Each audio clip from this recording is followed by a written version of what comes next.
Anyway, thanks very much for everybody coming along. My name's John. I'm local here. All brought this to my attention, so I decided I better come down. We've got one other site local to here up in Ballyogan.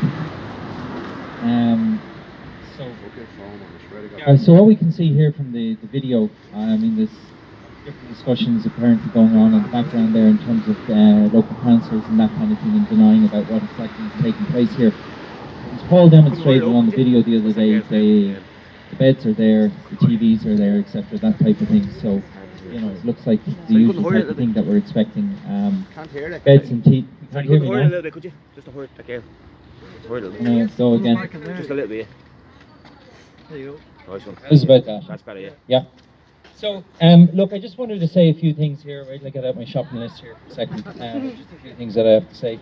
So I'll just start off with this here, because I think that this is the thing when I see these developments that are taking place in the country, as to kind of what I'm constantly reminded of. So the 1916 proclamation, and you know, people are familiar with it, maybe they've read it, but if you actually start getting into some of the details of it, there's a few things that ring out in it. I'll just read this out here. So it says, this is the second paragraph, by the way, and it says, we declare the right of the people of Ireland to the ownership of Ireland and to the unfettered control of Irish destinies to be sovereign and indefeasible.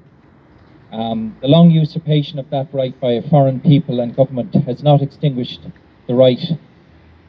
Now, here's the real piece of wording in it, okay? Nor can it ever be extinguished except by the destruction of the Irish people. So it is, in a certain way, whatever way you want to look at it, it's not a given. There's a clause there. If we don't exist as a group of people, then this country doesn't exist. That's what's being mentioned. It resonates with me a lot. So, my main concern here at the moment is in relation to safety and that kind of thing. I have a family, I have children, they're young, you know, and already this is inflicts in a certain way in relation to living in this area in terms of decisions that we make. So for example, Ballyogan, we don't go there, there's shops there and that kind of thing. Why would you say, oh, you know, maybe it's okay, or this, that or the other? Well, we understand that the people that are coming in, there is no background checks. There's nothing. You might be told, you know, when you actually think about it, it's impossible with the rate that people are coming in to have any sort of background or idea as to who these people are.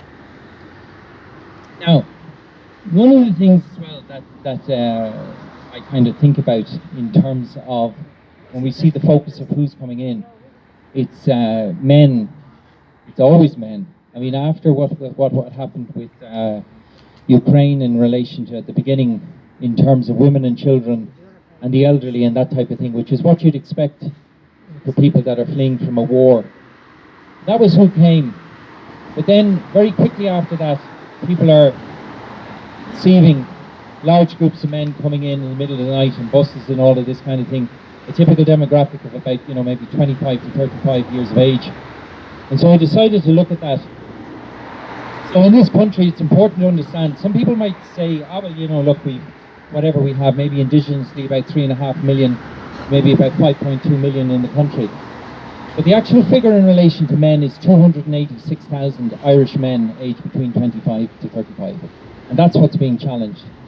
You might go a little bit further, you might say, well, why is that? Well, the men that are aged between 25 to 35 are the fathers of the next generation. And when times get where we don't want to go, they're the fighting age men. And that's what's being challenged at the moment. So, So, in relation to safety and that kind of thing, I mean, I've monitored a lot the stats for what are taking place with the likes of, say, Sweden and Germany. And they all have a history and some records at this stage. So if you look at it, for example, there just recently in Germany, within the space of 18 days, there was 150 stabbings in Germany. Yeah? You know, where else do you know that's happening at that particular type of rate? I also looked at Sweden, and this is, sorry, Germany I mentioned was 150 within the space of 18 days. In Sweden, they started taking records back in 2018 for bombings. Okay, so initially it started off in the first year from 2018, maybe say something like 40 bombings, 30 bombings. Then it went up to 65 bombings. And then for the stats for 23 was 147 bombings, and last year was 317 bombings. So, is that going to come here? Is it the same group of people that are being brought in that we don't know anything about the particular backgrounds or that type of thing? So, another thing that I wanted to mention is a term called the social contract. We elect a government, we elect councillors, etc., all of that type of thing.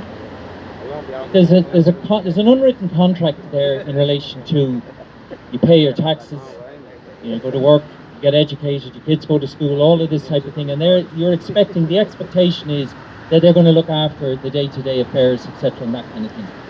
Not that they're going to escalate a situation where they are jeopardizing our safety and security. At the same time denying this, or all the stats are there, the records of what's been taking place in Europe over the last number of years. So, like a marriage that's had its day, are we heading in a direction for a divorce? You know, if we're not going to be recognized as a group of people, as an ethnic group of people that have a claim to this land, what direction are we going? That we can't even discuss this. So, the solution that I believe in some sort of ways for this is that